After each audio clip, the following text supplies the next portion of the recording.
দাদুর কাছে ছিল দুইটা ইঁদুর, একটা কালো ও আরেকটা সাদা। দাদু কালো ইঁদুরকে অপছন্দ করতেন, কালো বলে দাদু তাকে ঘৃণা করতেন, কিন্তু সাদা ইঁদুরকে সে খুব ভালোবাসতেন। সাদা বলে দাদু তাকে আদর করে লাড্ডু খাওয়াতেন। দাদু কালো ইঁদুরকে দিয়ে দিন-রাত খাটিয়ে নিতেন।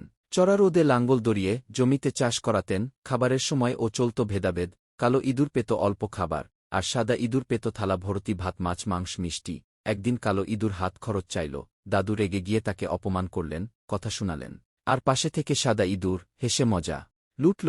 কিন্তু যতবারই সাদা ইঁদুর টাকা চাইত, দাদু কিছু না ভেবে পকেট থেকে টাকা বের করে দিতেন হাসি মুখে। আর সেই টাকা দিয়ে সাদা ইঁদুর গ্রামে গিয়ে জুয়া খেলত, মদ খেত, আর নিশায় বুঁদ হয়ে যেত। সেদিন সাদা ইঁদুর নেশাগ্রস্ত হয়ে সঙ্গে ইঁদুরের দল নিয়ে এসে দাদুর কুঁড়ে ঘর পুরোপুরি ভেঙে দেয়। কিন্তু কালো ইঁদুর বাঁশ কাঁধে তুলে ঘরটা ঠিক করতে শুরু করে।